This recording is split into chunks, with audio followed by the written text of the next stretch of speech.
Zach, I knew you're a real homie when I know I could make you crump.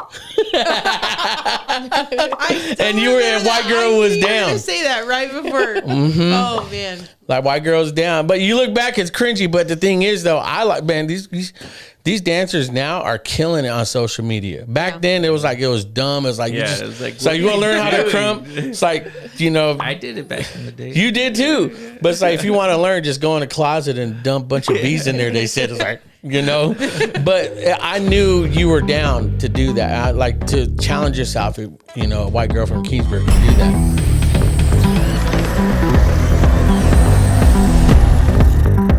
What's going on, everybody? Man, we are back at it with another episode, season 2, episode 3. Man, let me just tell you guys, man, today's podcast is, I would say, one of my favorite ones I've been waiting for, because I'm going to toss, these guys are sitting right here, they're off camera, but I'm going to introduce them, but I'm going to throw flowers their way. It's probably going to get awkward. They'll probably get emotional and cry, but you know what?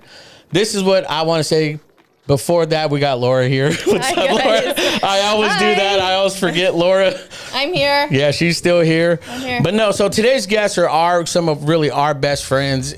Life, there are friends, good friends, family friends.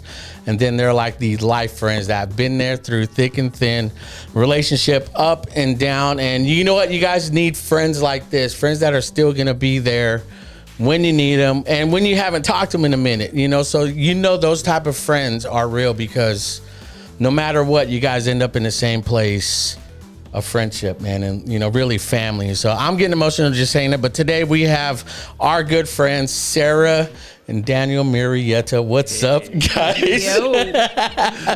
How was that? Was that awkward a little? No. That was okay. That was okay. Better. I'll take it. I'll take it. Man, so you know what? Let's just jump straight into this, man. Let's just let's get to know you guys, kind of who you guys are right now, family, how long you've been married, 32 kids I know you guys have, all boys, and let's just kind of go from there, where you're from and all that. So we'll start with you, D. Well, so my name is Daniel. This is Sarah. And we own Print Theory in Kingsburg, California. And we live in Kingsburg, California. It's probably the hidden gem of the valley. It's one of the best cities, in my opinion. Nice. And we have 4 kids, all boys.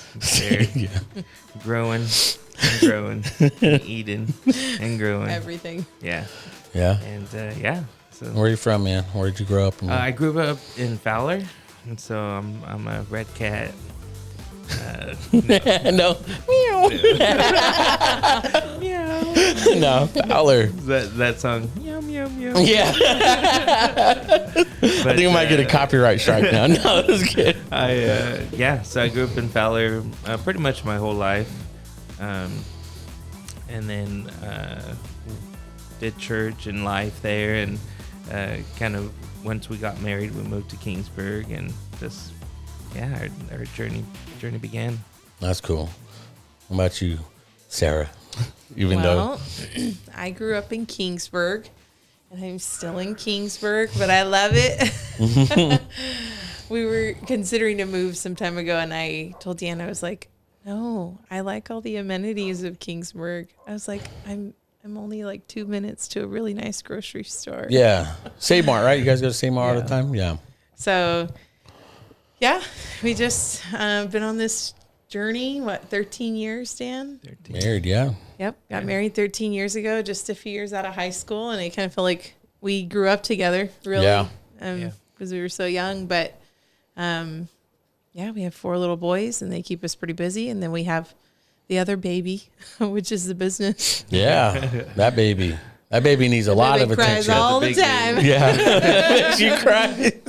Well, that's cool. I mean, let's dive into now, like how we met, because you mentioned church, and, I knew you guys. We met, at the worship center. That's where I met Laura, my wife now. And, baby, you can jump in on this, too. Don't just stand there and push buttons. Yeah, I will. Yeah. Even though we can't see you, we know you're still there. I know, I'm here. Yeah, but even if you have questions and stuff, too. But, man, I'm making this real obvious, with Dr. Ryan. Shout out Dr. Ryan Dunlop. This man right there.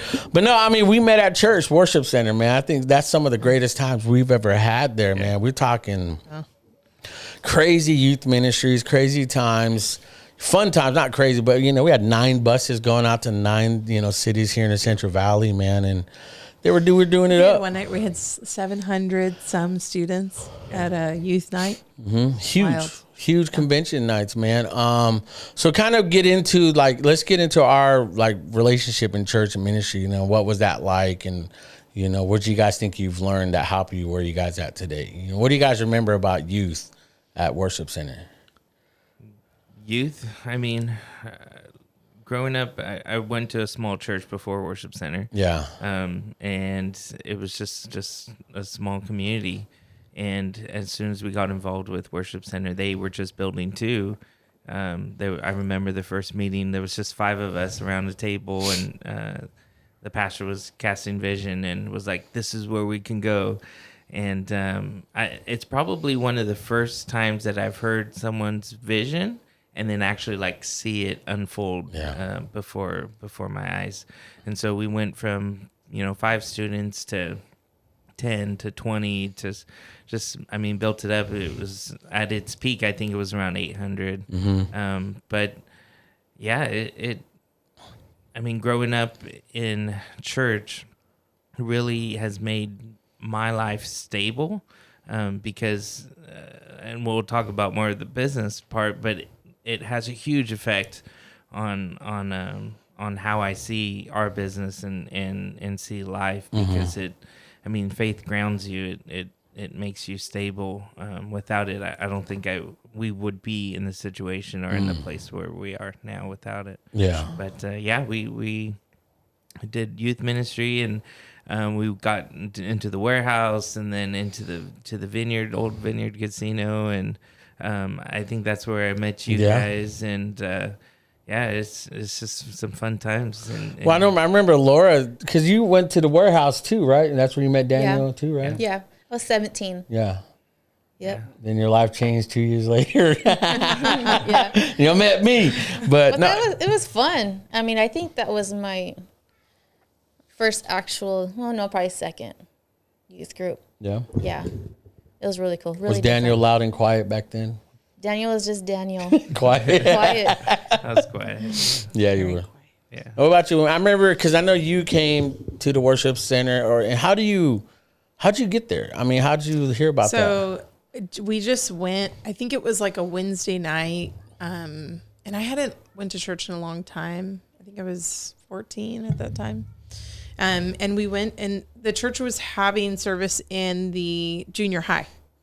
And so we went, and I was like, oh man, this was good. I hadn't been to church in a while. And so opted to go back the next Sunday, and we get there on Sunday. And that was the Sunday.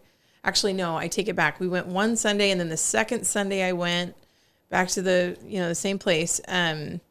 He announced that they had got the worship center, or what was it before the worship? It was the Vineyard Casino. It was the casino, and so he had announced that they acquired that building, and I just remember everybody jumping and screaming. I was like, "Where is this place?" And then we all knew the building, right?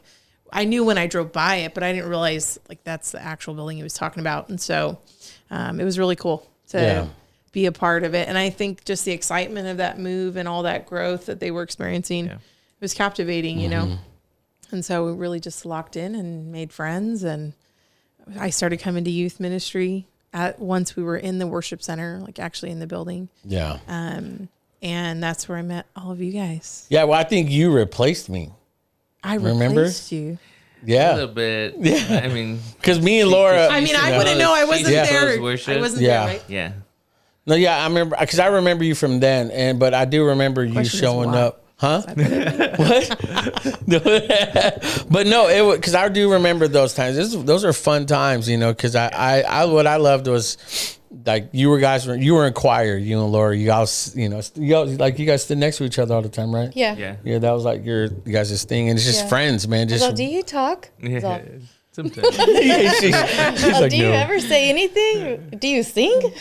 He's like, sure. Just nod. Smile. Yeah. So no, I love those times, because again, that's where our relationship, grew. And then let's finally put it to rest, because I'm the one. You guys are married, I'm the one that hooked you guys up. I'm the one that set you guys up on this path, lit the fuse, and boom, now you guys got 32 kids and, successful business. Yes or no? Can we put it through it? Because there are other claims by other individuals that say So the first, the first time I found out Dan was interested in me, it was like 9:00 at night, and we were leaving service, and you came up to me and you said, you mentioned something about going to prom with Daniel, and I was like, well, I don't know, Dan would have to call me. And I think you called me later that night and left a voicemail and said, hey, he's going to call you. He's going to ask you to prom. And I was like, oh, okay. Set it up. Yeah. And so he did. He asked me to prom. Over voicemail. Over voicemail. He called me and left a voicemail. But I was glad He's like, hey, this is Dan. I'm going to be there around 9:30. Be ready. I'm picking you up. The question is, did we go to prom? Yeah, did we go? Oh, that's the next one. So this is the first hurdle we had to get through. Yeah. So the night of prom, my sister, she had graduated the year previous of me. So she had decided to become a missionary. And she was moving to Honduras for a year. And so, I lived with my sister every day of my life growing up, and then all of a sudden she's gonna be gone for an entire year, which seemed so extreme. And so, but I was like, okay, I can say my goodbyes and I'll still go to prom. Prom's kind of a once in a lifetime thing too. You got to either go or you don't. But then the same evening, we got a call that my brother, who's in the Marine Corps, was going to be shipped to Iraq. Wow. For the war. And so that was literally that evening, he'd be leaving the same airport. And so we either saw him or we didn't. And I realized that it could be the last time I see my brother. Yeah, no doubt. And so I decided, I can't go to prom. So I had to call Dan and tell him I couldn't go. And did you leave a voicemail? No. He picked up a voicemail, but after he first was ring. So sad and he's crying now. We're going to prom right after this, you guys. I'll make my own prom. So he sat on a log, I think, in his backyard, literally. I did for a little bit that night, and then I think I called you guys, and then we went out to dinner. Or something. Yeah, we hung out. I remember that. See, we had you back, man. Yeah. I remember you. And in my defense, it was a late cancel, but we didn't know until literally days before. Were you dressed up? No idea. No. Oh, okay. I was like, man, let it be one of those movies, man. That would be awful. You know how, like, in cartoons, they're just, like, laying on Yeah. I was laying on a rock. Yeah, you're just sitting there, man. On a big, huge boulder. I'm not going to church no more. His mom's like, he was just laying out in the yard. He was so sad. But then how did you guys, fix all that? Now where did it go after that? Dan came back to church. I stuff... Shifting happened. He ended up at a church in downtown Fowler, and he came to the worship center one night to pick up some cords. And Dan over here had lost a bunch of weight in that time, and I was like, "Yeah, he did." The heck happened to Dan? Yeah. And so, and then he saw me and he asked me out. He asked me out. How'd you ask her out? You're like, "Look, woman." No, I think we went to a movie. I think we. Yeah. Right. It was a movie. I That's don't remember what it was. I don't remember what we watched, but I think it just started remember. from there. But then we went maybe once or twice, and then that was it. And then she started coming to our church that I was at, and then we did the Valentine's Day dinner. And so I remember the night the shrimp flew. Yeah, I remember that. Yeah. Oh my gosh, that was so terrible. And, that kind of was the first night, I think, right? Yeah, I think so. Yeah, that was. Yeah. Now, so how did that all start? By Jose saying, "Well, you were the catalyst in the beginning." You definitely encouraged Daniel. To I did. To step out. Yeah. Like, look, man, grow up here and ask her out. He's like, I don't know what to say. So here's a script. I wrote out a script. I was like, here, and she says this, say this. No, we didn't do that.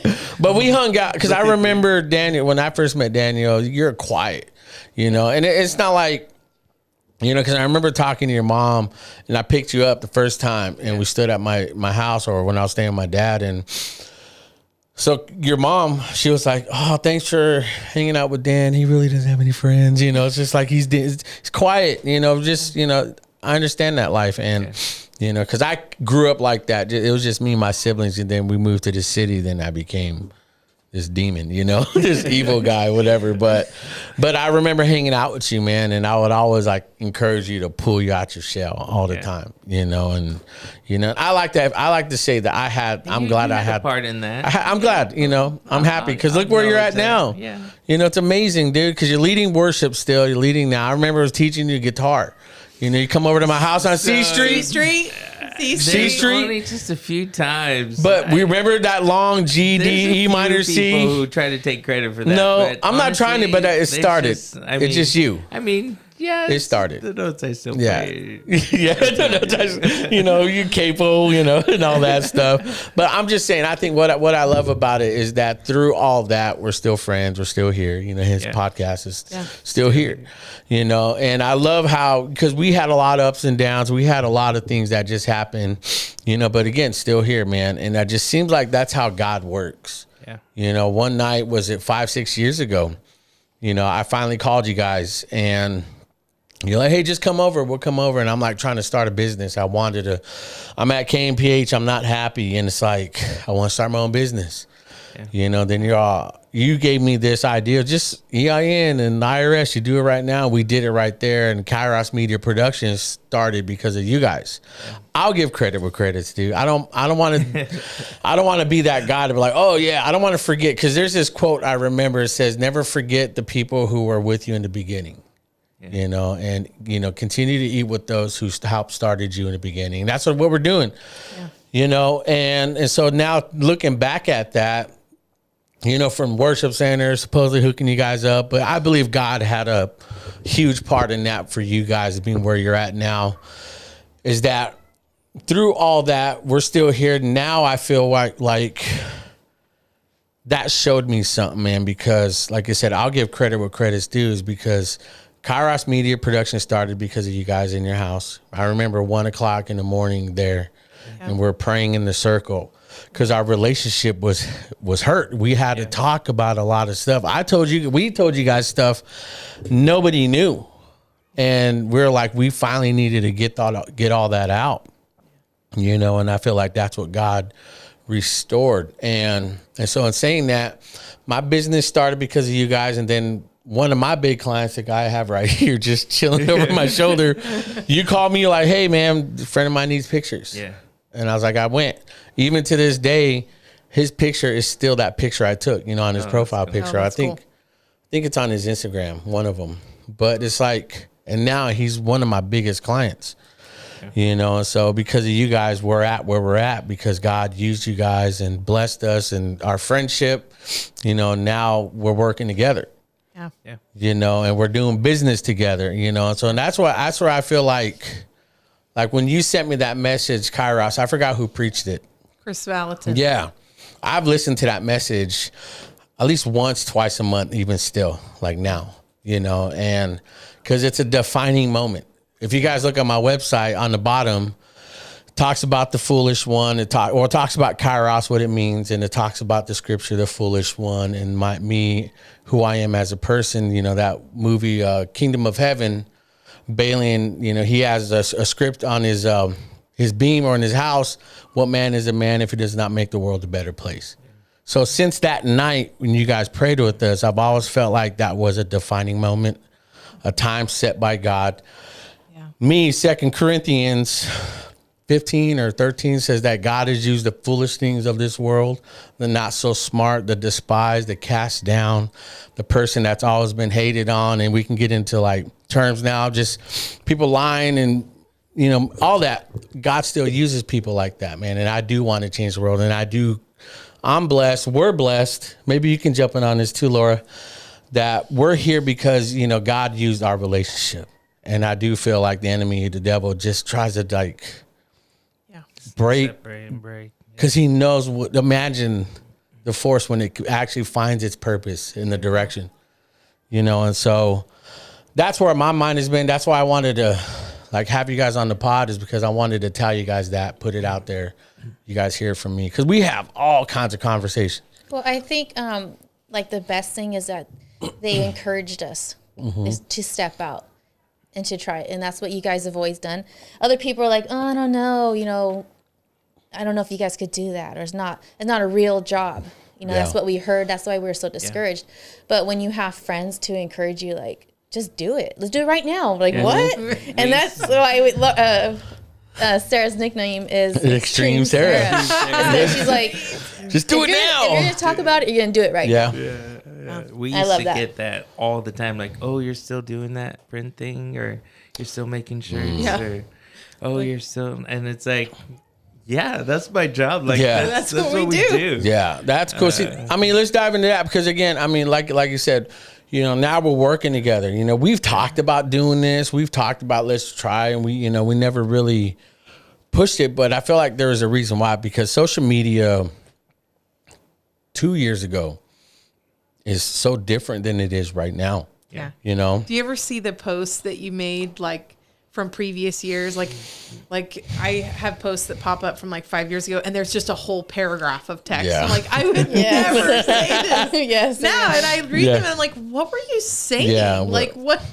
None of this makes sense, you know, Yeah. but it is totally different than it was. Yeah, and so in saying that, you know, Kairos Media Productions is working with you guys as Print Theory. You know, let's get into your guys' business now, as far as like what you guys do. First, like where you started, how it started, who was the extreme idea of like, hey, let's do this, you know, and then to be where, because I remember going to your guys' garage, you guys remodeled that whole garage, and it was like, that actually looked pretty dope. You know, and I was like, man, nobody's doing this right now. Who's doing this? And it's like your guys' quality, because I know you. I tell everybody, I mean, Laura can back me up on this, dude. I tell everybody, I know Daniel. Daniel is an intricate, attention to detail guy that I've ever known in my life. I was like, you're paid for that quality of what this man can put out, you know? And so everyone's like, okay, you know, it's like, but then, let's go over kind of like the origin of Print Theory, the name, and where and how it started, man. So was working at that time. I was working with a company here in Fresno, and just doing web management. And in that, like, we made commercials and like different things. And you know, I was the video guy, doing what I could, kind of learn on the spot, but that taught me a lot. And one of the first things that we did was they were having a March for Jesus in Selma. And they had asked me to, you know, make the logos and all that stuff. And then they asked, can we get shirts? And I was like, sure, I can do that. Like, I know somebody. And so sure enough, the guy was kind of getting out of the business, and he's helped us a lot. When we started, so he was getting out of it. He did the favor of making the shirts, and I just resold them. So I was like a little broker type thing. You're the middle guy. And teacher broker for a day. I looked at the margin, and I was like, I think I made more money than the guy printing. Nice. And just by reselling them, and so it was like, that could be a thing. And we talked about it, and I was like, well, let's, like, so when something like that comes up, we always just go to YouTube or like look and see, like, okay, can we do it? Is it possible? And we did. Yeah. We did. So out of that, you know, we made the shirts. Well, other people started asking, and we're like, okay, let's do something. So at that point, we were living in Kingsburg. We had a little garage on one side, little studio on the other. And so we were like, okay, let's get a press. So while I'm working through the day, she's doing some research, and she found a company, which is a great company. It's called Rock. It's Ryanette. And we watched some videos, and at that time they had a whole bunch of training on how to hold the Yeah. squeegee, and that was all, Manual. That's really what the guy, I think, it seemed like that's what propelled him into success was when he broke into being a supplier, but he became an educator for people like us to pull up and learn how to screen print. Yeah. And they still do it to this day. Yeah, they do. Yeah. They do. Yeah, I see there because I remember one of the videos you shared. They liked it, and I've looked at their profile. Man, they got some machinery. Yeah. Yeah. Well, that's where we got it rock. Yeah. So yeah. I mean, let's finish up What now. is it, the Made Lab? The Made Yeah, Lab. the Made Lab The, right now. the one you have. No, that's the no. one that they're printing out of now. Yeah. Oh, That's okay. what they're But like a whole calling new it. lab. It's Oh, really okay. So we just started. We borrowed some money to. We were. God always provided for us. Like we never really. We lived in the red, right? But we But were we never were in the red. In the red, Yeah. Just following the Lord, keeping like that. He really got us through a lot of that. But we borrowed some money, got a press. The first few jobs, we were able to pay the money back for the Nice. press. And yeah, we just started there. I remember one order. It was for Fowler. It was for football. Oh, man. We printed it like 2 or 3 times just to get it right. Really? Yeah, Just to 'cause learn and figure out how to again, do it. quality. Like we're like, man, we can't give somebody that. Yeah. And maybe another shop would have just said,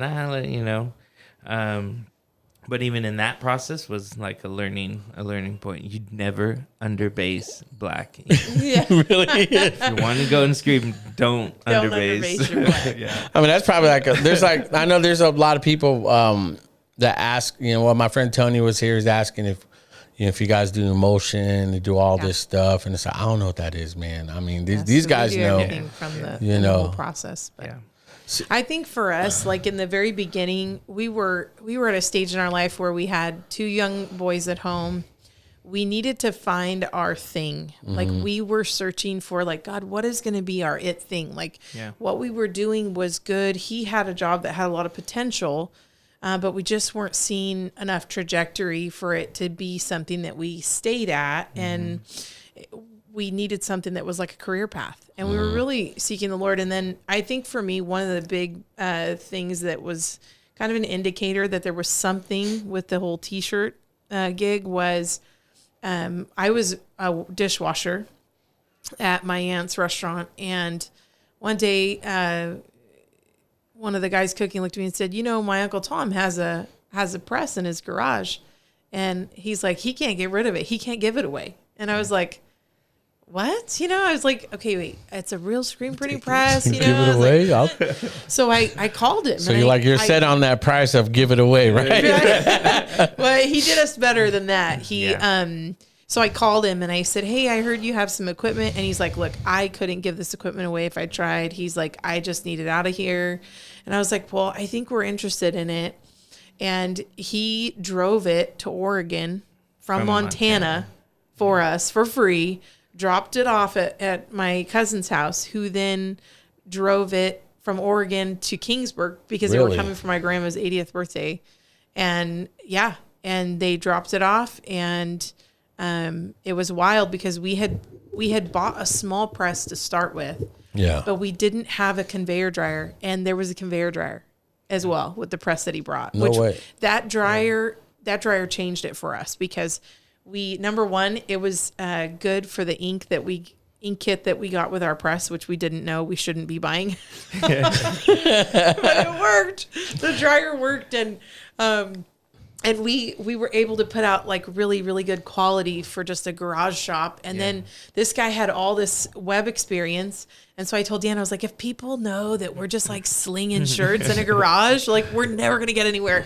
I was like, we have to look good. I was like, Dan, you got to make a website. And so he did. He made a website. Deemer.com. Deemer. So that was our That was our original name. Terrible. Deemer. I remember It was Deemer. terrible.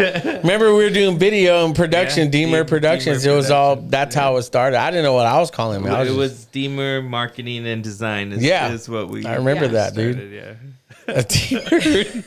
Why you hate on Daniel Marietta? I mean, I still have the license plate. I don't think I'll ever get rid of it. Yeah, I saw it's the kinda iconic to me. Yeah, that's good. And it reminds me, like, man, that's where I started. Yeah, I like Started that. with the name Dumber. Yeah, but Dumber. people would be like, demure, Dumber? and yeah, Nobody ever said it right. nobody ever could say You'd it put or like even an EE. spell it. They were like, "Yo, you need to put Well, a if you period put there." an E Like, yeah, we can't. between it's demure, Deemer. It was. or, There's no or like saving a it. demerit. Yeah, like it was like a bad thing. So. You get a black dot. You take that gold star, you get a demerit, you know. But then after that, like you said, you received all that. Then you saw your quality, you saw the website grow. Then where did you see the turning point after that? When did you know, like, oh, dang, this is actually now?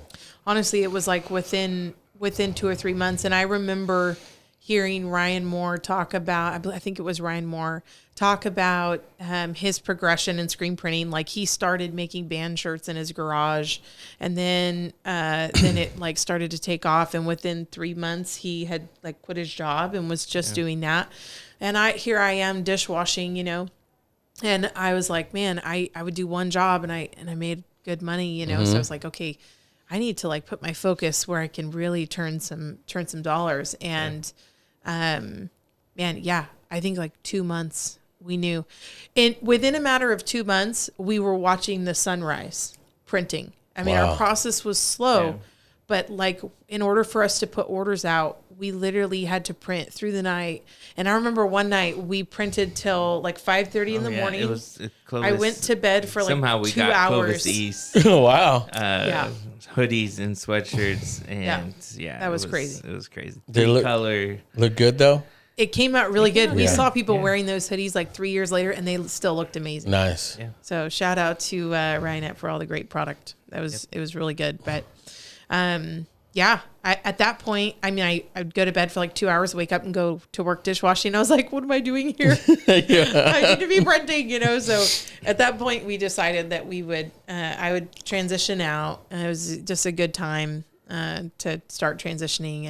And so I did. And then She started doing that full time. I was still working. Yeah. I remember that. At that point, I had, I was doing my 40 hours of work, and then I would get home and then do Another 2 40. hours at the house. 9 o'clock at night, we would start. Jeez. Yeah, 9 and at then at one point I had another job that I was doing, so that would, 2 or 3 nights a week I would be out doing that. So it was a lot of grind. She's the screen printer here. Yeah. And she's overtime, like she couldn't push because it was just so much. So then I had to push for a while. That's manual, just. But Yeah. just squeegee, ink. I mean, your hands, your arms. Well, I bet you guys still got a grip, huh? You're just like, just shake someone's hand. Yeah. Look at you guys are reminiscing now. You're I like, know. man. It was such The hard days. work. And Yeah. we got to a point where we knew we needed to buy equipment, but, and we had went to an industry show in January I remember that. of the year that we ended up buying our press. And we didn't even know autos existed, right? We didn't know that they made machine robots can that did do this. that. We walked in, we're like, oh my gosh, look at it. It's printing. It's doing it for us. And Yeah, then, you just got to put you know, it. and they were like, oh, how much is that? Like, it's $100,000. We're like, oh, okay. No, yeah. See you later. We're looking around. Yeah. We're keeping our options open. So we did. We spent a lot of time talking to people, a lot of time educating ourselves. And I think in collaborating with people at the show, we realized like, oh wow, this can really grow. Like there is a potential. It is possible to own a press like that and to automate our systems and really blow the thing up. And so we just kept dreaming and working hard toward that goal. We got into the end of the year and we were like, okay, we feel comfortable buying another manual setup where we could just streamline, because the stuff we had was pretty antiquated. It was just everything needed to be upgraded, process needed to get better and get It got cleaned us up. to the point where we started on a 4-color 2-shirt printer, and we just couldn't can't, do yeah. enough Wow. with it. So then when we got that machine and the dryer given to us, we went to a 6-color Aid station. press with Well, I remember one. You did like 6 colors, or I had a bunch of colors, but it was the looked like a Noah's Ark with all the animals and all Yes. the waves, That the was one of our colors. first, Yeah. like, Shout out multicolor- Karen Garcia. Yeah, we were there when you were doing it. I'm like, dang. It was And our first process print. yeah, and you guys were doing it. I'm like, that actually looks really good. Yeah. You know, because again, I'm not surprised because I know you. I know you guys is, and I know you guys. Like a lot of A ton, screen. You know? Yeah, a lot of screens. A lot of A lot of redos. learning. Yeah. But we YouTube. got it. Well, see, a lot of people don't know that, you know, because again, not many people know where you guys are at now. You know, it's like you guys, like you said, it's a hidden gem, you know, and this is kind of what, like I always say here, man, people don't know the story behind the glory. Hallelujah. You know, they don't know that. So I want to, that's why it's like the whole purpose of this pod is the show is to do that, you know, because here and now I'm just like, dang, that sounds like, It's a lot of work. and to see like me firsthand, we see firsthand where you guys are at right now. I'm like, that makes sense.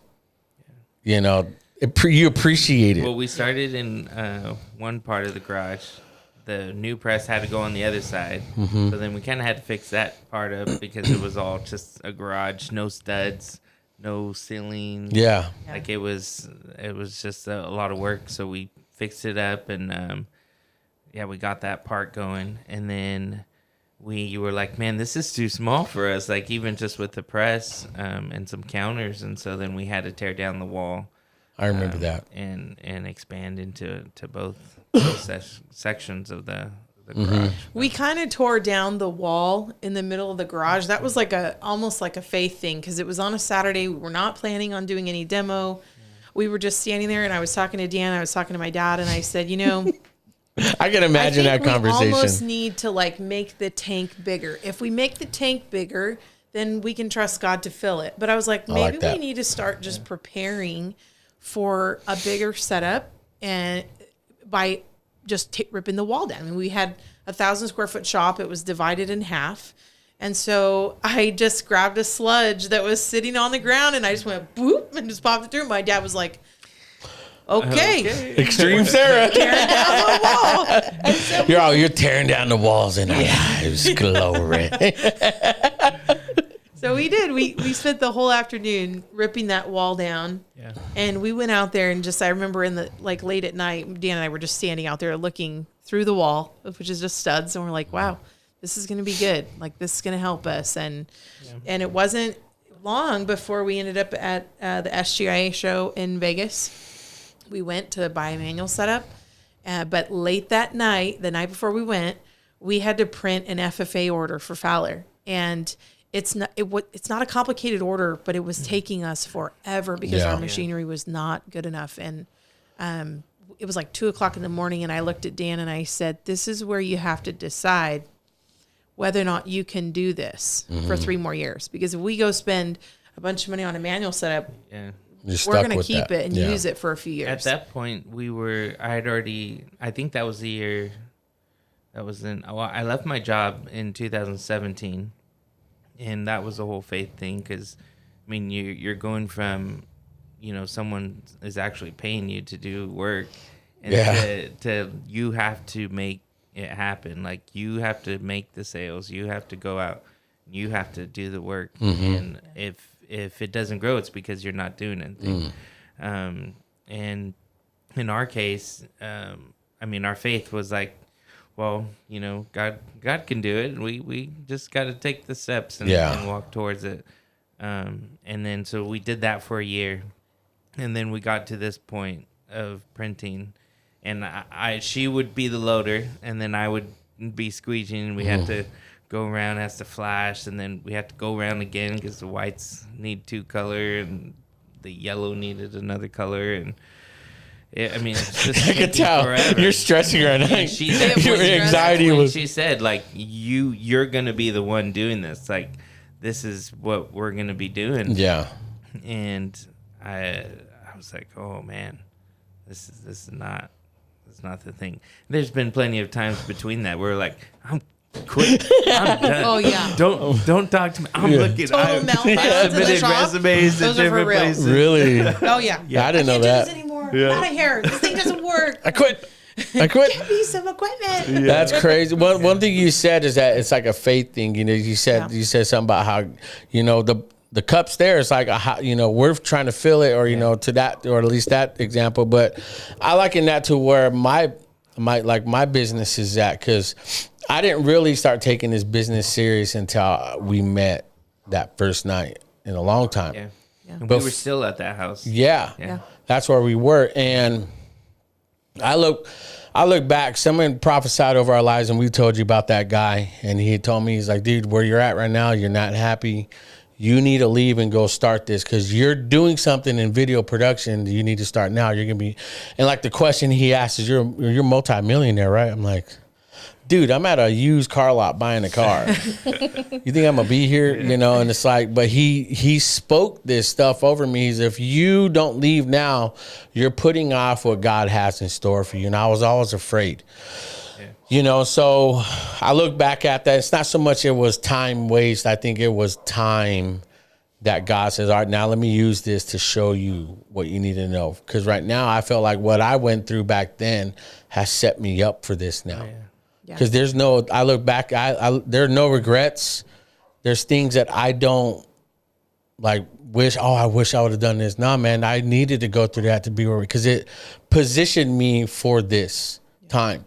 And I hear your guys' story. Like right now, it's like God has positioned you for this, because you guys as people, just regular human beings, you guys are great people. A lot of people love you. There's probably everybody that just says nothing but great things about you. But when you add, the next layer of art, and you guys are married, you guys are a godly family, you attend church, you guys support your community. It's like it only gets better. And I feel like that's what God was positioning for you for that today, And I look back, we started, 5 years ago, Laura?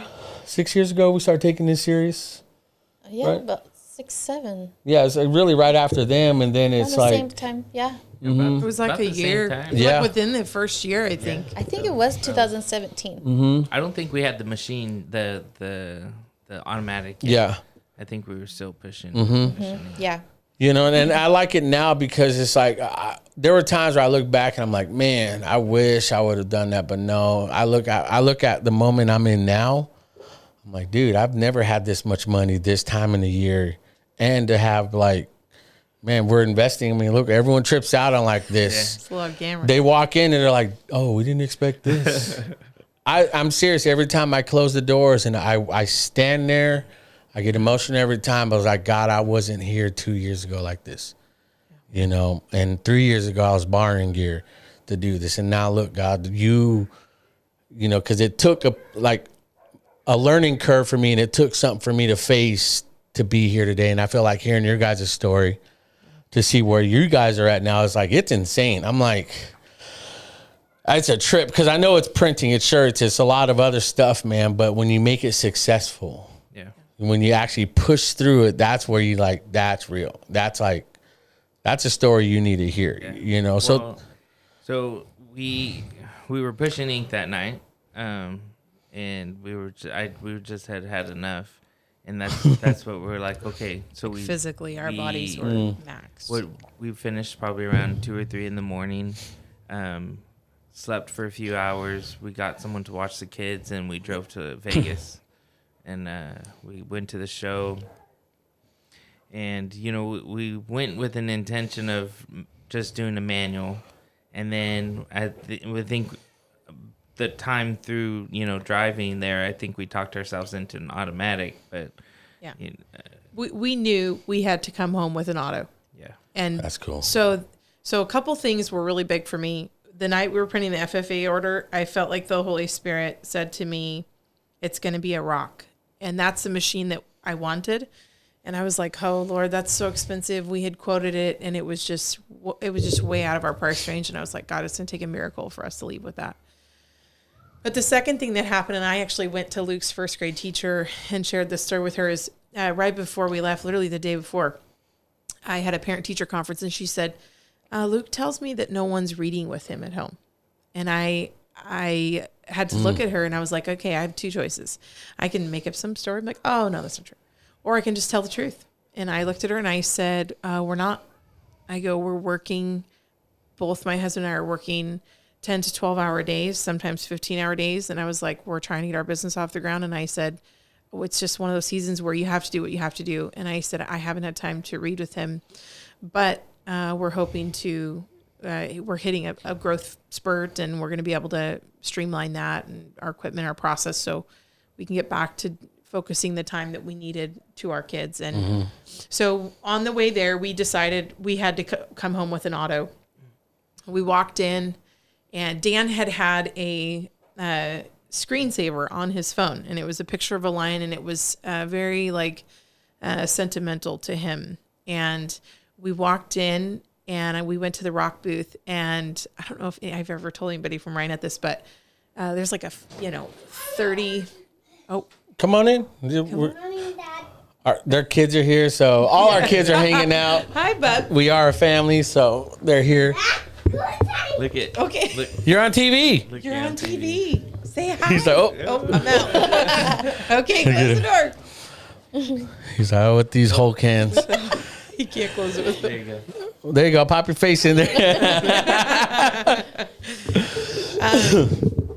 Yeah, there was like, That's funny. I guess, I'm only guessing at how tall it was, but I would say it was probably like 30 feet to 40 feet tall, maybe like 10, 15 feet wide. It was huge. And it was that same photo. Wow. And it was right behind the rock booth. And I was like, oh my gosh, this is a sign, So we're sitting at the table, and the negotiation goes terrible. It's the same price. It's like, I think they came down like 3,000 or something. yeah, it was Oh, like, taxes, like- Just Drove I was here. without taxes. And I was like, Lord, did we miss you on this? Like, I thought I heard you. And I just felt like the Lord said, go to the workhorse booth and get a quote. So I did. We went over, we got a quote. It was within our price range, but our finance guy was at the Ryanette booth. It was at the rock booth.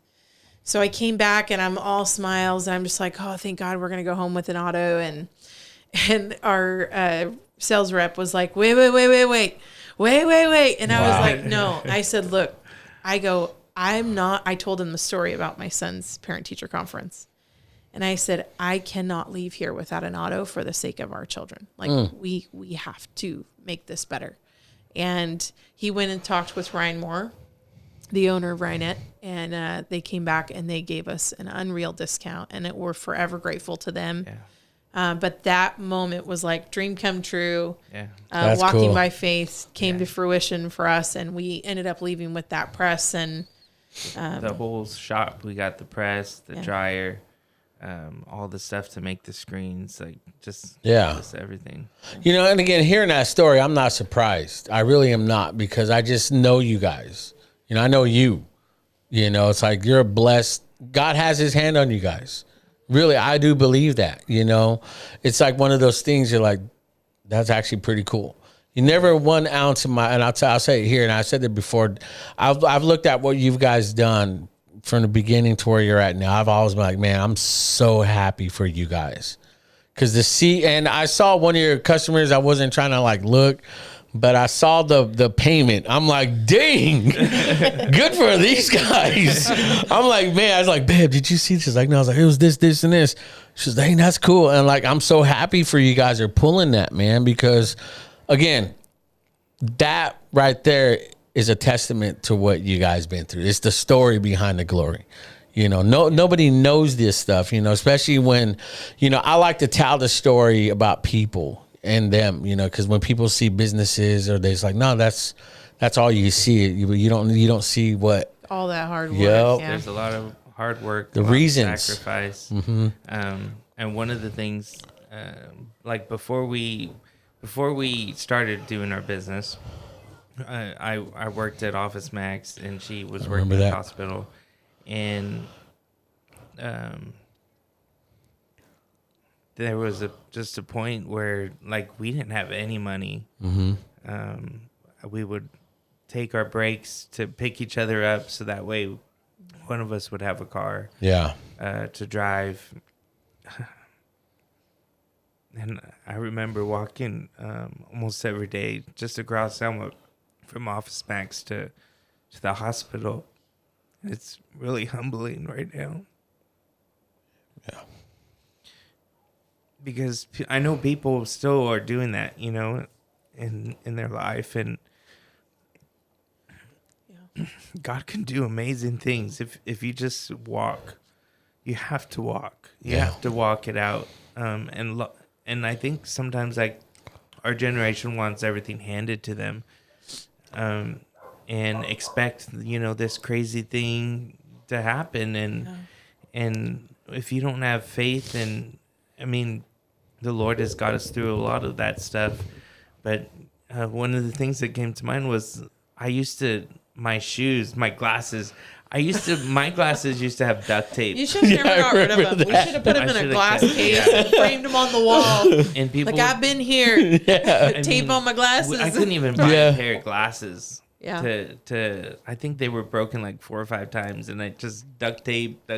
Was that one of the time where you almost threw up because you found a hair in a donut? Well, I think that's why I had to get new glasses. They flew out. We're like, they're gone now. Yeah. You stuck your head out the window on the freeway. The donut. Yeah. Was I awful. mean, there's just a ton of sacrifice that goes into that.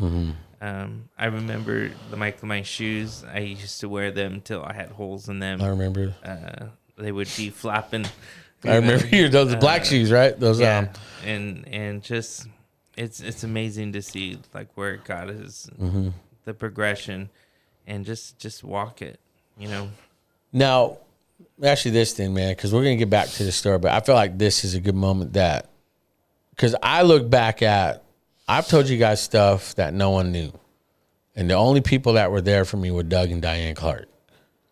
I get emotional thinking about it now. It's like, I look back at those hard times, dude, and we've said it, we were in our Durango, no parked out Blackstone and Clinton in front of Albertsons, nowhere to go. 11 o'clock at night. We're in ministry. Yeah. We're building other people's ministries, and we're supposed to be this. No one knew that struggle. But I look back, feeling like a failure. But I just think, man, God, you brought me through that. I never blamed him. I blamed myself, but I just knew I was always meant for something better. I always knew that I'm not here just to be average. I'm here to be extreme. There's nothing wrong with that. I'm here to set. Are you basic? Yeah, are you so basic?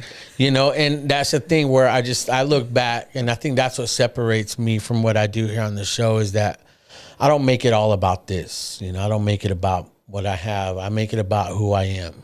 Who I am is what makes this. If who I am does not reflect all this, I'm just like everyone else. Yeah. I don't want to be like everyone. I want everyone to know this story. I want everyone to know that, because when you do get the business, because you prophesied something over our lives that since then, it hasn't happened. He said, Jose, you and your family will never go hungry again. You guys will always have food. God will bless you. We haven't. Yeah. We're starting to see what God used you guys for that night. We remember those words because that kept us going. That kept us, even at our lowest time in our relationship, that still kept us going because God made a promise. That's it. And I think that's where I'm at now because it's like, God, you said this. Yeah. Dude, the podcast I just released last week is called My Word. My Word as a Man. I think it was called that. And I'm stuck on people's words now. If people say something to me, I'm going to hold them to it because you said it. If I say it, I'm going to do it. And that's how I approach God, especially when my COVID, when I was sick, when I was dying. Again, there were only 5 people I called when I was in the hospital by myself. I called my in-laws, Sean and Letty, and I called you. Because I knew I went back to what I loved the most. And I remember God said, these are the people who are going to be in your life that's going to bless you, that's going to take care of you. Honor that. And I feel like that's what got me going. That's what kept me going. Because when I was down, we both knew I couldn't move. Couldn't walk from my living room to my bedroom. Had a wheelchair in the hallway. It's, God, you made a promise. I don't know how I'm going to get out of it. I don't know how I don't see it. But you said this, man. You either follow through or I'm not getting any younger. Yeah. Do it. Otherwise, you're a liar, man, and all this is for nothing. Then once I felt like I started challenging him, calling him out, it felt like God's like, all right, let me prove why I'm God in your life. And I just see that. Like what you said, I didn't know that, dude. I would have picked you up. You know me. You know, it's like, I understand the pride. It's like, I don't want to know I'm struggling. I don't want to know I'm in this position at this church, and I don't want to look like. We were so deceived. We forgot the human aspect of like, no, we're human.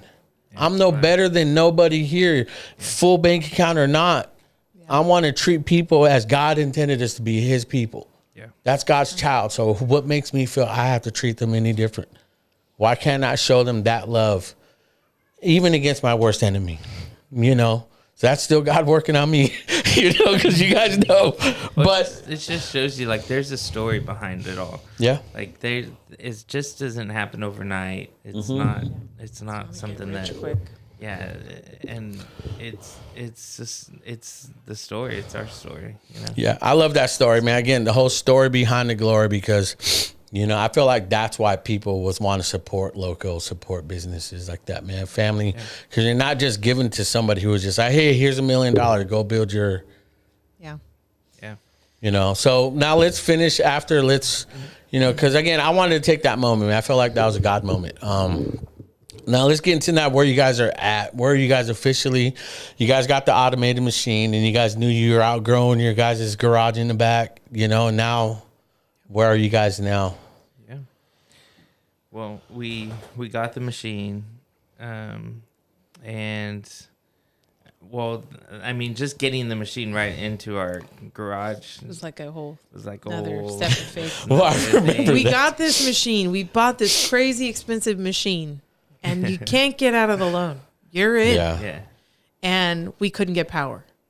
I remember And I that. was like, Dan was like, you got to call. You got to cancel the order. And I was like, Dan, this is where we have to look back and ask ourselves, like, was that God back there?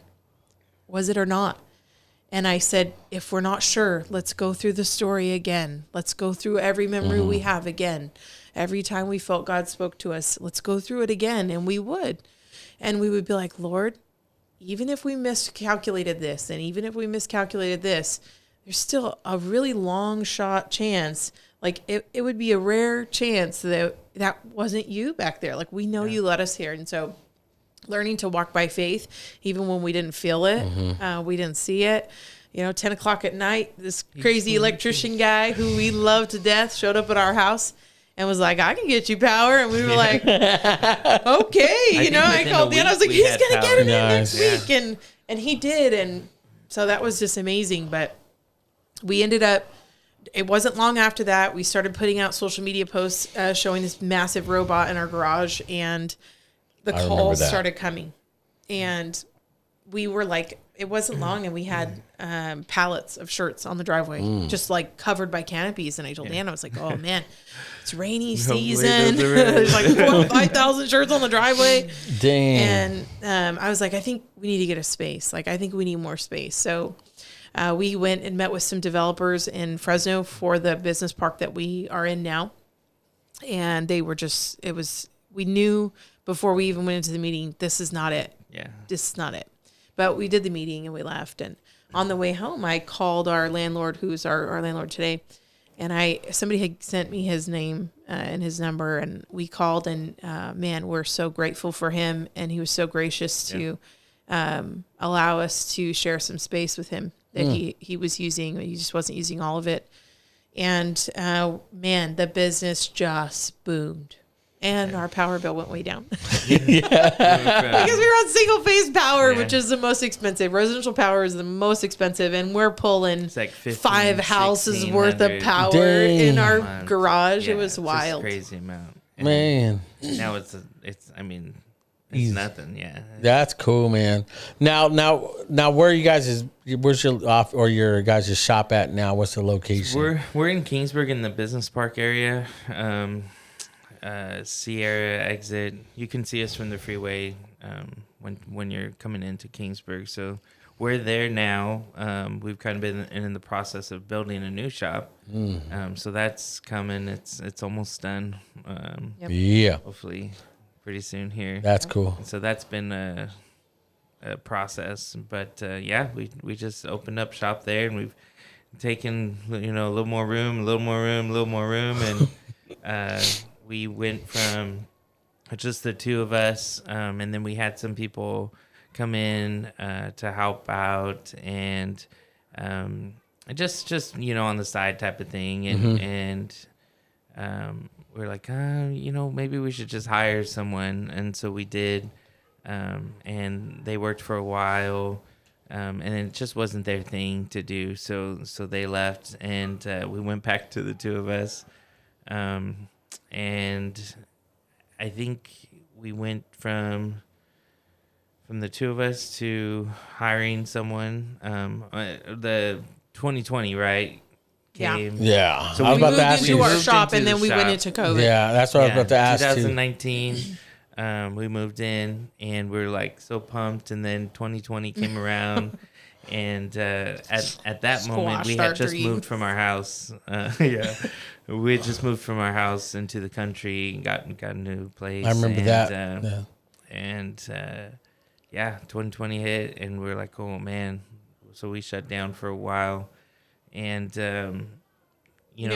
I think God had us right where we needed to be Yeah. for 2020. Yeah. We had our press, which, that was a big expense to carry, but he placed things just right in our life so that rent was good. We could afford our building even through the pandemic. But I think if we had been really big, the pandemic would have been very difficult. Yeah. We saw a lot of big printers that shut down. And I can only speculate as to why they shut down. But I think for us, we were just right there in that perfect spot where our overhead was low. We had listened to the advice of mentors to keep overhead as low as possible, keep margins good. Shout out to Scott Critchley one day, and he probably doesn't even know that this impacted us the way that it did. But one day he came in to place an order during Christmas. It was our first year in the building, and I asked him, I said, Scott, you got any business advice? And he looked at me and he said, keep your margins. And it was just one of those like weird moments that sticks with you. And we had kept our margin. And I think that really saved us through the pandemic. Outside of just obviously the Lord protecting our family through it. Keeping your margins is knowing what you're worth. And people ask even to this day for discounts and stuff like that. I was about to ask that. And I think once you know your worth, you can charge what you want to charge, and you're able to say no to to some things. And so that was one of the moments that has stuck with us to keep who we are and to know our value. And I think that's what we've gained a lot in this business, to know not only our value, but our employees now, their value, and our customers. They have great value to us. Yeah, that's what I was about to ask. Keeping your margins is like, and the way you explained it, that's perfect. I mean, I think I just found the title of this podcast, keeping your margins, And again, I think that's where that separates you. I think that's why you guys charge the way you charge, because you legit get what you pay for. We Like, really legit. we really try to be like in the upper middle ranges where we land. But I think a big part for us of the driving force of that is that we have staff members, but we care a lot about our staff, and we want to pay them well. Like I have a thing that I really like. It's an important thing to me. I feel like people leave positions and they leave jobs because they have unmet needs. It's an unmet need, whether it's a financial need, it's an emotional need, maybe they need more collaboration, but there's an unmet need. And so we really care a lot about our staff, and we want to do what we can to meet the needs that they have. We feel like if we're doing our part to meet that need, then you're going to come into work and you're going to be more creative, and you're going to enjoy your job. You're going to enjoy your day because you're not stressed out about stuff at home. So we do charge a little bit more than maybe your average, printer or something, but it's because we're caring for the people that work in our shop. And the reality is there are people all around us that charge way more than we do. And guess what? Their businesses grow. They grow because they are able to staff their business with people who care for the customer. And I think for us, for a long time, we were scared to jump off into the journey of hiring people. Yeah. We didn't want to hire people just at minimum wage. We wanted to pay people something above that. And God's continued to reveal himself on how we should approach that in our business. And it's been very fruitful. Nice. It's been really fruitful. Like through 2020, right? Everyone expected businesses to close, and we knew some people, some other shops, and even other businesses that just closed that never reopened again. And you know, I think it was like in April or May between that time, because everything had happened in March, and I was just worried, like, man, what's going on? Like, nobody called us for any orders. We didn't print anything for a while. At that point, I only just had my cell phone, so like nobody was calling at all. Nobody was doing anything, and a friend of ours, Carson Traylor, Rick, he called and he was like, "Hey, I need some banners." And I was like, "Okay, I'll do them." Get right on that. I'll get them done right now. And I was talking to him, and one thing he told me was like, "The Lord didn't bring you this far for you to fail." Yeah. And that has got me through, you know, the last few years. Whenever I see like, oh man, like what's gonna happen, and that just always comes back to mind. Like, God didn't bring us this far and then to have us fail and to be like, no, he wants to show who he is. And if we could be vessels, if we can be tools for him to show like this is possible. Then use that mindset or that right there. Like someone watching and listening, if they're like in a situation, business, marriage, school, anything, losing their jobs. Yeah. What's your encouragement for them for that? Like using that, God didn't bring you. Yeah. What would you say? God will lead you down a path if you walk it. You have to know his voice. You have to hear his voice. But whenever you seem like it's you can't go anymore, remember, like, God has, like, he's holding you.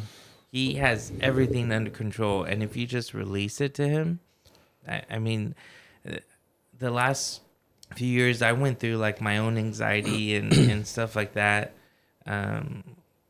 because I was just unsure. And that phrase just always kept me, and it helped me to ground me, because that when you realize like God doesn't set you up to fail. He there's a process to things. Like they walked around in the Bible, they walked around the walls of Jericho, and there was a process in that, and they had to be quiet. They couldn't say anything. Like the process of that got them to the end point of them like actually lifting their voices, and then the walls fall. And I think like in our lives there's a process to it, and we have to walk it. And if God says speak, you speak. If he says move. If he says stay still, then you stay still.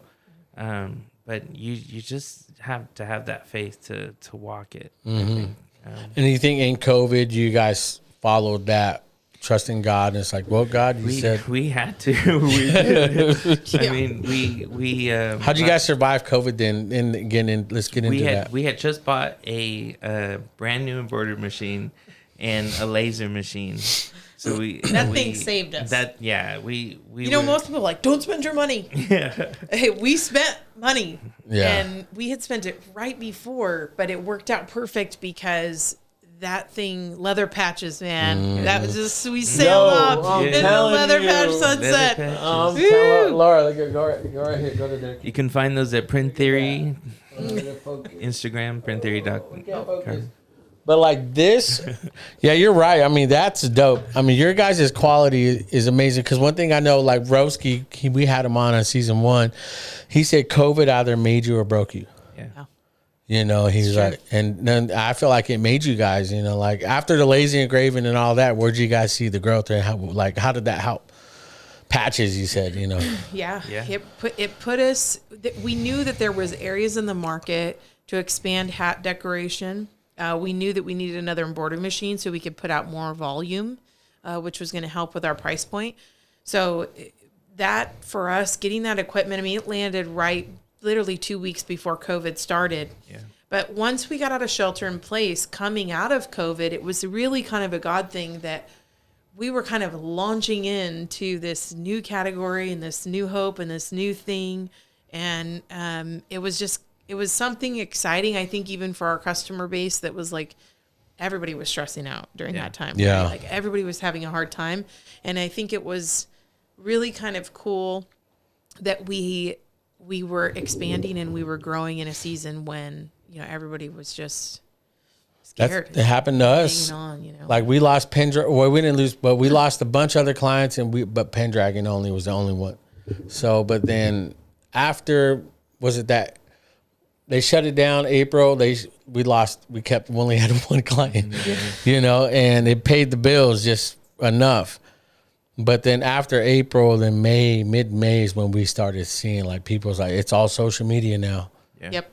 It's all Yeah, social because media. everything went to online shopping. Yep. All it's Online working, online shopping. Yeah. And so we Everybody was used Amazon. that, and that's when we got in touch with Dr. Ryan and started doing more, of all that. And it's like, man, that's when it just, that's insane. So after COVID or like mid-COVID, getting towards the end, or like when We grew a ton.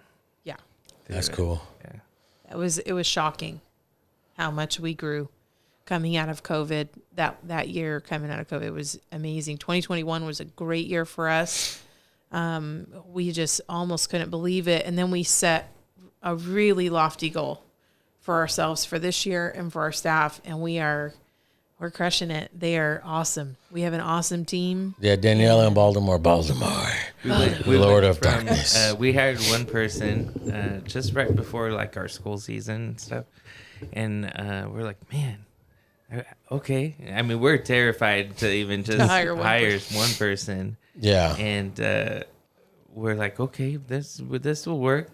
We're like, we got to get someone else. And so we had Danielle. She was working Mondays and Fridays.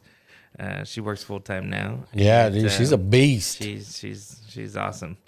I think she brought a different element to what we do, because it's She's legit, because the Soul Train Vibe hat that you guys made, that's 2 layers. I've been telling everybody, no one's making that. No one's doing that. That's wood and leather. Yeah, and it's layers. Yep. But the intricacy behind it, because I watched Daniela tear apart the actual logo on Illustrator, to like, I don't know. Cut it out. Yeah. But she just shortcuts all day. I'm like, dang, girl. 30 windows open on her computer. Yeah, and it's like, but then you see it, and it's like, makes sense. That makes sense. I mean, she did this one, the Still Here, the military one. She did that one, and it's like, I think when you step out and trust yourself and trust what God's given you to actually do something like that, that's where God knows, all right, I'm going to stretch you. And all that other stretching you went through is preparing you for this big stretch. That's the big stretch. That's where I think I'm starting to see it now, man. So in doing that, what do you guys like? Let's get into like your actual business. Where do like where people find you? What do you offer? Everything. And getting into the new, like equipment you guys just bought too. You guys went all out. So our goal as a business is to continue to expand so that we don't have to outsource, anything. We'd like to not ever have to outsource anything. Some things, those little things we will still probably outsource because it makes sense financially. But for us, the big one was wide format printing. We offer right now, we do all things screen printing on apparel. We do embroidery. We do in-house laser engraving. But we knew there was a market for wide format. So we get people that call us for car decals. We've had people call us to wrap trailers and vehicles. And so we knew there was a big market for this. We were outsourcing a lot of it for the last year and a half, but we entertained the idea of taking the work to see if there was a market. And then we saw that market growing. And at some point I told Dan, I said, hey, we're paying more at this point to outsource it than we would if we finance the equipment. Yeah. And so we were like, okay, I leaned into the Dave Ramsey method on this one because he's got a book called EXTERMINATORS that I had read. And he was like, outsource until you save enough money to purchase the equipment on your own. So that's what we did. And we bought our equipment, and the next, hopefully 2 to 3 weeks, we'll have wide format printing in-house, and we'll be able to start branching into doing window graphics, floor graphics, car decals, car wraps. I really want to entertain. You guys gonna wrap my truck? Can you guys wrap my truck? I would love to wrap your truck. Cool. Yeah. It's going to be new for us. So I think if we see that there's a real market there, we'll probably be hunting down somebody who's familiar with it. But for sure, we want to get our hands on some golf carts and some other stuff, and try to practice football helmets. Try to start doing it. I feel confident that we can. Well, I know you guys can, because look at you, of course, you and Danielle in Baltimore. Yeah.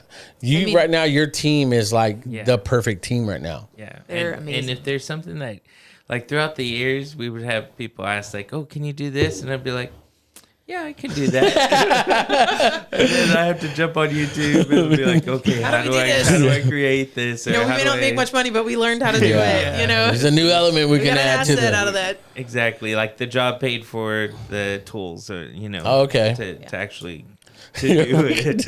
But I've done that I too. think that's one of the things that we're not afraid to try something new, and if we can't do it, we'll tell you. But most of the times, we'll figure it out and do it. I think you guys are getting there, man, to where you're actually going to be doing a lot, like you said, in-house. So what, 80% of all your guys' stuff is going to be in-house, you think, after you get the whole I think right now probably 80% of our stuff is in-house, and I think by the time we bring in wide format printing, we're probably going to see us move to about, honestly, there's only going to be 2 things that we outsource, and it's PVC patch creation. Yeah. That's a very difficult thing to do. It takes a lot of equipment, but that sublimation. Yeah. For right now, wide format sublimation will still be crazy. outsourced. Yeah. But I mean, we're excited to see what happens. We're excited to see the doors that wide format printing opens up. You know what's funny is, like you said, you're excited to see the growth and all that, the wide format, but like the new building you have now, you haven't even moved into it. No. But yet you're already outgrown it. Right. so we're hoping we can get the other side. I think we're going to get the other side because it's a 4,800 square foot building. That's huge. Yeah. Right now we're in 1,600 square feet. But we had to choose how much square footage we wanted in the new building. Literally a few months after we moved into the building, right, which was pre-COVID. Yeah. And at that time they were saying 8 months to completion. So we were like, oh my gosh, we don't want to bite off too much. We just worked up the courage to go commercial. And so we went too small.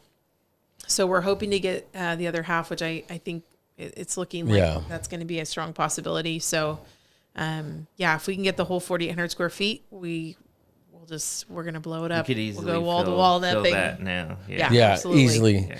I feel like you guys are on a huge projection of growth. Which this would be a good segue, is like our partnership now, us working together, Kairos Media and Print Theory, and social media. Instagram changed its whole format to video. It's no longer a photo app sharing or app sharing photo. It's video now. So everything we're doing now for you guys has changed over to video. How now has that helped you guys grow, and where did you see the growth? And before, did you guys ever think you'd want to get into a social media type promotion? Did you think word of mouth, old school, or did you think it was necessary? How have you seen the impact of social media? Most of our business is word of mouth, and it's just Facebook and Instagram, but we never really did videos showing like the actual process of it, or well, for a long time, we didn't want people to know that we were doing it in our garage, right?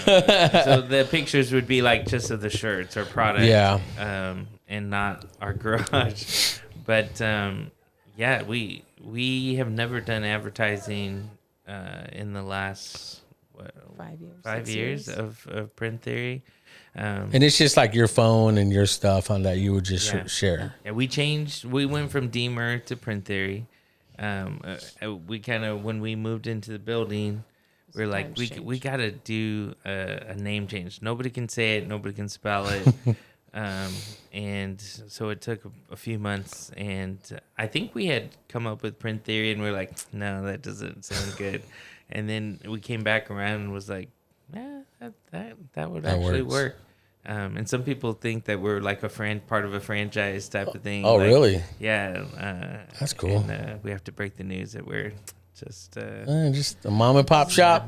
Business. But, But how have you guys seen now with all the social media videos we've been making, like the hats? I remember we started promoting hats because you guys have like 1,000 boxes of just the hats. We have 5,000 hats in Jeez, house. 5,000. Get your orders in now. And they're still a couple coming in. thousand hats in the last month. Yeah. Just from doing the promotions. But like, I mean, Dan freaks out every time I place a hat order, but we sell a ton of hats. That's nice. But the projection for sure, since we started doing social media, was like we feel it. We feel the takeoff. I think for us, when we came into this year, we knew that if we were going to be really serious, like we set some crazy goals. And we knew that if we were going to hit them, we were going to have to spend money on marketing. Mm-hmm. We didn't want to go to some big firm and just get lost. And I think that's where we were drawn to you. We knew that you were gonna take care of us, and we were gonna get. I can call you anytime. Yeah, you can. Yeah, we were talking to the guy that's gonna handle it. It wasn't like, you're just another file, that's waiting for someone to knock out a video. And it's been really good. But yeah, for sure. We've seen an uptick in business, no doubt, since we started doing it. One guy came in. He's like, I just had to come in. He's like, I'm scrolling, and you guys pop up. I'm scrolling, and you pop up. Nice. And then we had another customer just the other day. He was talking, and he's like, here I'm just looking through, and he's like, boop, print there. And he's like, I went through and I watched all your videos. Nice. He's like, that's amazing. And I just started TikTok. So like TikTok doesn't have all our videos. Yeah. That we I've have noticed. on I saw Instagram. that. Yeah. And I was like, you got to go to Instagram. So he was like, I'm going to go to Instagram. So, Nice. Hopefully. So, because I remember the first hat video we did, and you said like that week you got 500 orders or 500 hats. One order for one order. 500 There you go. hats. That is what I meant to say. I like that. To me, that's kind of where, like when I quit my job at Channel 26, I wanted to figure out a new thing, man. Everyone says niche. I hate that word now, niche. So it's like now I saw this one guy talking about it's no longer a niche, man. Just focus on something that you want to grow. Yeah. And I started focusing on it. And I needed a guinea pig. I needed somebody who was like, just trust me, give me everything. I know your brand. I won't take away from your brand, your identity. I won't make it. And it's like I couldn't find somebody, and I knew I always wanted to work with you guys, but with you guys, I think the way we're doing it now, especially now with the new update with Instagram, that's really what's helped me figure out something, because we hired, our guy, Joel, editor, videographer, so man, to see your guys' growth, to actually see it work. Yeah. That's what I love. I knew it always worked. I just needed an opportunity, and I think us working together, because I'm a type of guy. I'm old school, man. I was like, hey, I'll scratch your back, you scratch mine, because I got a big back. Let's scratch each other's back. You guys are making us merch. Yeah. I don't mind doing that, because again, essentially, when we sell, we make that back. You guys are making sales, and it's like, I love the relationship we have, because again, it's only going to keep growing. I want to see you guys become really successful here in the Central Valley, big time. I don't think we could have, the arrangement that we have with you is unique and it's special. And I think it was a gift to us because it gave us the opportunity to try this and to pilot it without having to put so much up at risk. And that was beautiful. And, we love that you got to prove the concept that it does work. And we also love that we got to experience what it means to do it and what kind of growth can come from it. For us, we would look at these big companies and we think, man, they're spending a fortune on media. And in my mind is, my business side, I realize like they're not doing this because it's not making them money. Yeah. They're not spending that kind of money to look cool. That's not what business people do. If something doesn't produce fruit, if it doesn't make you money, you kill it. It's just a bad idea. The quicker you can kill a bad idea, the better. but they weren't doing that. And I was like, if they're not doing that, it's because they're making money on it. And so we needed somebody who knew enough about the space, because we didn't know enough about the space, to know what to create, to work with us to do it. And it's been a blessing that you guys have jumped on with us. It's fun. It's so fun. It's fun. It's fun. Like when you guys do your stand-ups, the We're all outtakes. nervous, and they were, yeah. The outtakes are hilarious, man. But I love the fact that we have this partnership, and especially have you guys on the podcast, because that's what I want to tell. Again, are you guys cold? I am freezing. Yeah. I've been freezing the whole time. I'm gonna walk out. I quit. But let's Nice box. like somebody listening and watching right now has a business, and you guys are looking back, because by no means you guys aren't saying you've arrived. No. You're No. not. I think We'll we're never just arrive. beginning. Yeah. Yeah. We're You just know. like touching the edge. So somebody who's wanting to get to beginning and touching the edge, what's your guys' word of encouragement to like keep going, invest? If you feel like you're gonna spend a lot of money, do it. What do you guys say to that entrepreneur in any type of business? What do you guys say to them from your experience? I think one of the biggest things that has helped us grow is our willingness to dream. Mm-hmm. And dreaming is like, it's hard work. Like some people think like, oh, yeah, like I can sit here and dream. No, I mean, really casting vision and dreaming what you expect it to look like. God, what do you want from our business? What are we supposed to do? For the first few years, a lot of our theme that we felt like God gave us was serve your community. Find a way to bring value to the people who are bringing value to you. And if we knew that if we could create value for people, they would come back. And that's what it is to make money. It's you creating value. And so we wanted to serve our community. We did not market to other communities because of that. We felt that was something God gave us as we casted that, vision for our business. So we did. And, but I think throughout the years, God gives us different themes. We felt released to really start marketing to outer communities. And that's where the social media came into play. But I think for us, we are constantly dreaming. What is the next big thing?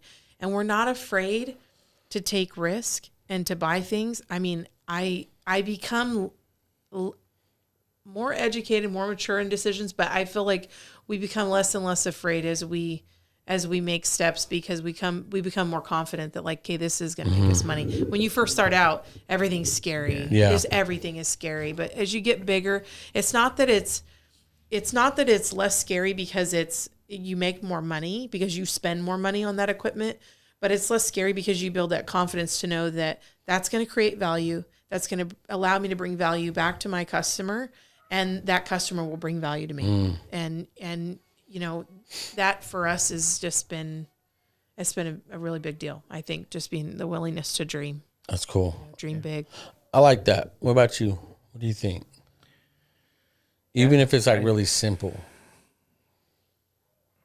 What was the question again? Like someone listening, watching that has a business or is at that point where it's like, man, I don't know if I should really, I'm wasting my time. Like you guys said, 3, 4 in the morning, I quit. There's plenty of times where you can quit. And I think just getting back up again and just keep walking forward. Faith really plays a huge part in our lives because that faith keeps you going. It keeps you grounded, and making the big purchases. Like some of those things don't really affect us too much now. It's like, oh, okay, let's just buy it. Like send them the check, just buy it. And before it was like we were trying to hold on too much, and were just afraid. But once you see God's faithfulness as you're making steps, like. I know, like, God will be faithful as long as I just keep going, and to stay, true to Him. But yeah, I think just don't give up. don't give up. Keep going. If the Lord has put a dream in your heart, like just keep speaking life to it, and surround yourself with people that are like-minded. A friend of ours says, "Show me your 5 best friends, and I'll show you who you are." And are we in that group? Yeah. I'll think about it. Who might expand it to? We're taking But I was applications. like, who's our circle? Like, who do we surround ourselves with? Like we whenever we get around people, we encourage them. Like, we have a buddy that does coffee. Yeah. And he's starting his own business, and they've already been doing it. Like they're crushing it. Yeah. Several people that we've talked to. Give him a shout out. What's his name of his company? Bold Brew Coffee. Bold Brew Coffee. You can find them on Instagram, Facebook. Just some really good stuff. Another friend of ours, they just opened up a restaurant in Kingsburg, and just like, if you don't have a dream, like the verse in the Bible says, people perish without vision, and due to lack of vision, and you should have a dream, a vision for your life. Whether you can do anything, I think, in life, and if God has put you working for someone, like, stay faithful, do that. But if He asks you to step out and do something different, like, just walk it. I like that. Yeah, that's true, man. You guys listening, watching, man. I mean, you're hearing it from people that are in the mix, and that's not. But again, I don't say kind of. I always say kind of. It's like maybe that. I don't know, fill in words or the space, but yeah, right away. But I think you guys listening, watching, the whole purpose of the show is to bring on people that have experienced it, that have lived it, and not just read a book or just see other people's stories and let me compile information to speak on something I never experienced. This can go from motivators, pastors' kids, senators, anybody. And it's like, how can you relate to the average person? That's why these politicians have a problem relating to their community, because they've never been through what they've been through, or at least experienced something similar.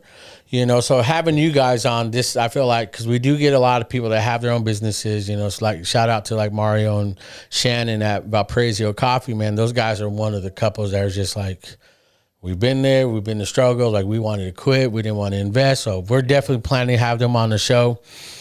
So again, that's where I think Still Here podcast is meant for, is to tell this story, man. Because again, we're all still here, man. Yep. That's what's the trip. Still here. Yeah. We had all the odds against us, all the haters, all the people that said, "Oh, you guys still doing that print thing?" No, yeah, we're still here. Yeah. We're still here. No, we're actually we're doing this now. Yeah. It's more than just that. Or you're just doing that video stuff. No, I'm still here. I'm doing this now. And I think that's the whole purpose of Still Here, man, is to get that story out. Because again, people are going to watch and listen to this, and they're going to know, like, man, someone needs to hear this. Because we've had people like DMs all the time. It's like, dude, I re-listened to this. I've listened to this. I've watched your Where Do We Grow From Here? And I asked myself, where do I grow? Someone just told me that. We were was actually at Dr. Ryan's shoot a few weeks ago, and one of their guys, I just watched the Where Do We Grow, man, and I had to ask myself that, where am I growing? Yeah.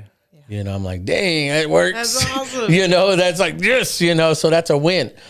So I think having you guys on is the whole point and the whole purpose on, because, man, hearing your guys' story and everyone listening and watching, man, I just pray that somebody can get the encouragement, they need, when they're at their end's rope, when they're not, there's a wall.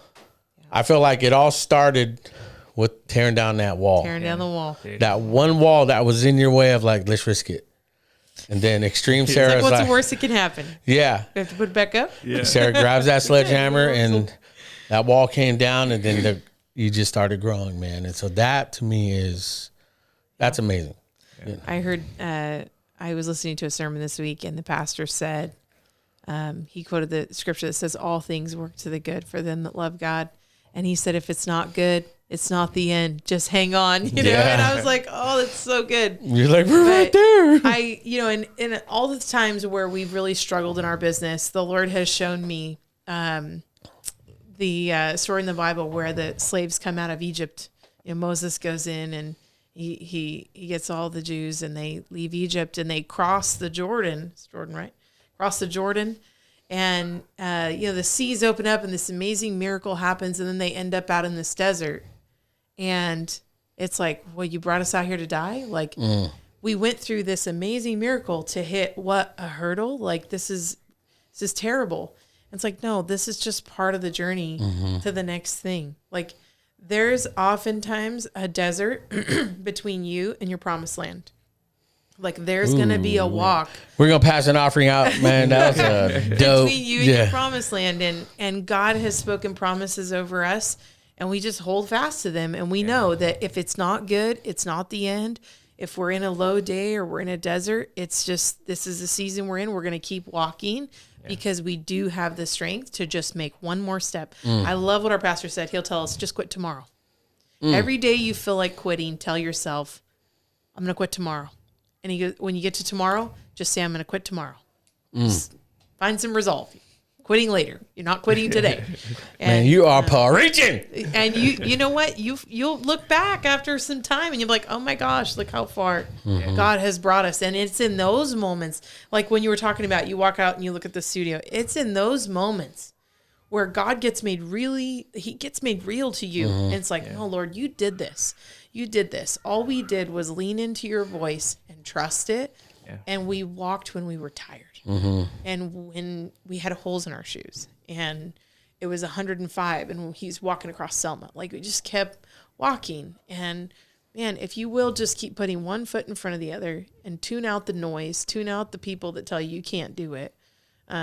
You'll wake up one day, you'll look up and you'll be a lot farther down the road. And when you see it the first time, it gets really exciting because you're like, oh God, we can do this again. You know, we can repeat, except I'm starting from here instead of starting from here. So now, you know that like God's going to continue to take you. That's awesome. To new heights. I like that. It reminds me of that song, Climb This Mountain. You know, is it that one? Climb This Mountain or Nothing I Hold On To? I think so. Yeah. It's an old song. Yeah, it's I'm into all those old. I like the new ones, but Is it the new. gospel-y? No, it's like, I think Worship Mob does this one. I like their version of it, man. And it's like, I lean not on my own understandings. I don't, man. Yeah. Everything I try, I forgot the word of the song because COVID memory, you know. So, but no, I love that, man. You guys have such a great story, great, business. You guys are great people. You're great friends of ours. Like again, man, one thing I love about, I know I have an impact on you guys. I really do. I do challenge you guys because you motivate. Because we were here that last time. Yeah, you guys were here. You guys, let's do it. Once Sarah gets riled up and pumped up. What's up?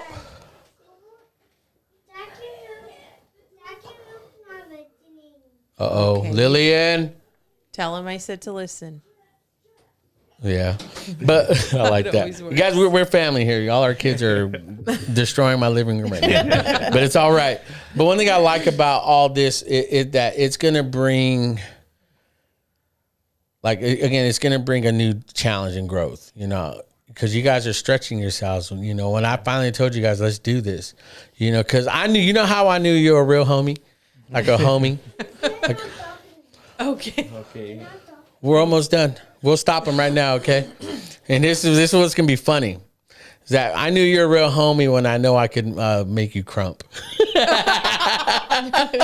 And you were in White Girl Was Down. I say that right before. Oh, man. Like White Girl's Down. But you look back, it's cringy. But the thing is, though, I like, man, these dancers now are killing it on social media. Back then, it was dumb. It was like, you want to learn how to crump? It's like, I did it back in the day. You did too. But it's like, if you want to learn, just go in a closet and dump a bunch of bees in there, they said. It's like, But I knew you were down to do that. I like to challenge yourself. A white girl from Kingsburg can do that, And I feel like seeing it now, you challenging yourself, because that's how I am, man. I really want to challenge people. Everybody that's in my inner circle, especially like us building our foundation. It's like these people, these guys, man, they're just they want to stretch, they want to grow. And it's like one of my buddies told me, it's like, man, I love hanging out with my other friends, but we just talk about the same stuff. It's the same thing over and over. He said, but when I'm with you, man, I just feel like I need to do something. Yeah. I need to do more because I'm not, and it's like, that's why I'm here, man. Just hit me up. I feel like our relationship, trust me, watch the videos, the promotion, everything. I'm a type of guy that doesn't like keep doing the same thing. Yeah. That's why you surround yourself with people who can dream. If you're surrounded by people who are just okay with just being okay, like, come on. Yeah, get around. Well, finish this thing. No, we'll end this because we obviously do the thing on the show where if you had one last thing to say, people listening, watching, out of this whole conversation, finish that thought. And we'll end on this. Surround yourself with people and friends, and I get like that too. Yeah, yeah. Just surround yourself with people who can dream, who can encourage you. We have people who we call on when we need help or when we need guidance or direction. Surround yourself, and if you don't have those people, find them, because God has put them around you. You're just not aware of it, and it's just be led by the Lord. Like He'll guide your steps. He makes the path for you. You just got to walk it. I like that. What about you, Sarah? Last words, last thoughts, and everything. I think that you can't hit a target you're not aiming at, and so you just have to aim. You have to aim at something. I encourage people, like, it sounds cheesy, make a 5-year plan.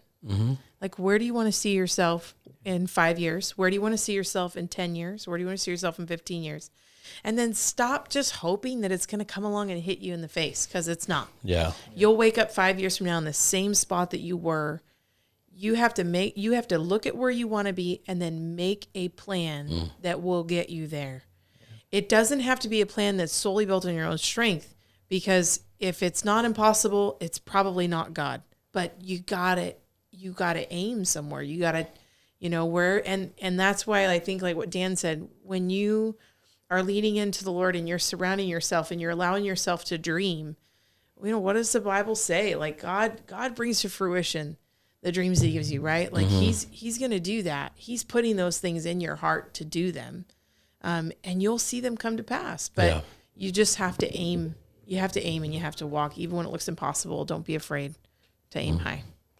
That's awesome. What about you, Laura? I know you've been quiet. You didn't even chime in once, woman. Well, sorry. I'm kind of working over here. Yeah, I'm working here.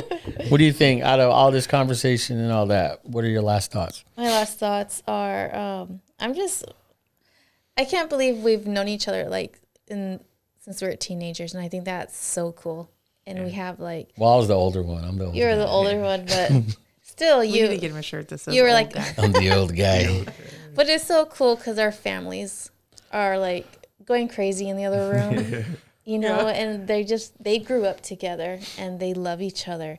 And I just think it's such a blessing to have you guys in our lives. And it's like we can always count on you guys. Even if it's just a word or just a conversation, and afterwards we feel like, oh, I feel so much better. I feel like I can do anything. And just having your guys' relationship is amazing. Thank you, guys. Thank you. Yeah, I feel the same way. I think what I would say is that, like you said, man, if you have that group of people to encourage you, build you, challenge you, I would say everyone find yourself a Daniel and Sarah. Seriously, because thick and thin, man, they're still there. They're still here. And again, we look past all our mistakes. We look past our wrongdoings towards each other, man, because that's what God does. So who am I to hold a grudge? I still got a lot to work on with some people, but I know God's releasing it. And I feel like our relationship has shown God's true nature. That's what I feel, and I think when you guys find yourself a Daniel, Sarah, when you find yourself somebody that can challenge you, like Laura says, I can actually do it. Because the words you tell me when we're talking, You know, like, you know, because basically you're hyping me up. You're like, dude, you can do this. You're great at this. Just start a business. I'm like, oh, I know I am. Finally, someone's seen it, you know. But it's one of those things where it's like, you know, I've always known, but I was always afraid to hit that. I couldn't pass that ceiling. Yeah. It's like, you know, you're built for something, but someone told you no. And then when you finally break through and you're like, oh, I could have been doing this a long time ago. And then when you hear what you guys speak over us, it's like, I should have been doing this a long time ago. You know, that just shows the power of words and what people put on people. Like, watch what you say and how you say it, because you're stunting someone's growth. You're stunting someone's ability to reach people that we can't reach, to reach God's people that need to be reaching. You know, and I feel like that was like my stronghold. And to be released of that, I've never been more freer. I've never been more like creative. I've never been more successful when I finally saw like the true potential of what God can. I've had the dreams. Yeah. I've had the vision, but it's like, how do I get there? You can't go there. That's not you. You belong here. You're not, that's not a real job. That's not this. That's not that. You know, are you conforming to what you've experienced? You know, I don't know. Those were all my ceilings I hit. And to finally break through all that, you know, from words you guys spoken over us, prayers. I remember that prayer that night you guys prayed. You know, again, it's 1 a.m. All our kids were up. You know, little kids. Running around, you know, crazy. just running around. And to me, those are the moments. That's a Kairos moment. Yep. And it all, again, you guys, right? You guys named Kairos. You guys gave it to me. And that to me is like, that's, if our relationship wasn't meant to be, why is it that God always still finds a way to bring it back? Yeah.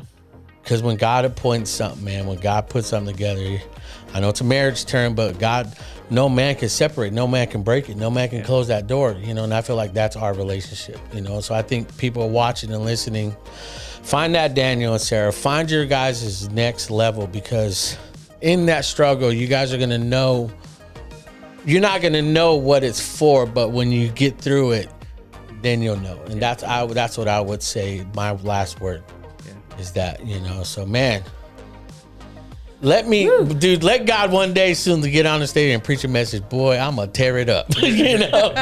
But again, you know, tell everybody where they can find you guys, websites, everything. Where are you guys at? Well, we're on Facebook and Instagram. At Print Theory Co. And then our website is printtheory.com, and you can find we have like our stores there, and then Print Theory Co. You can go there from that site. You can get a quote. It gives a list of what we do: screen printing, embroidery, laser etching, all that stuff. So yeah, you guys get your orders in. I'm speaking from firsthand experience, especially seeing the work, man. Get your orders in. If you guys want real stuff, man, quality, man, this is it. You know, everyone does it. We've seen a lot of all this, but my whole thing is, I'm biased. You guys are dope, but you guys are good at what you do. You guys are great, you know, so you guys are making screen printing great again. You know? All right, you guys, stay tuned, man. We got some dope podcasts coming out this season. Season 2 starting off with the bang. First episode was with Micah Daly, Real Talk with at Central Valley Podcast, right? Is that what that's called? I forget. Sorry, Micah. And then my podcast last week, Man of My Word, and this podcast, Keeping Your Margins, man. Stay tuned for next week. We have a dope pod. We'll see you guys in the next one. Bye.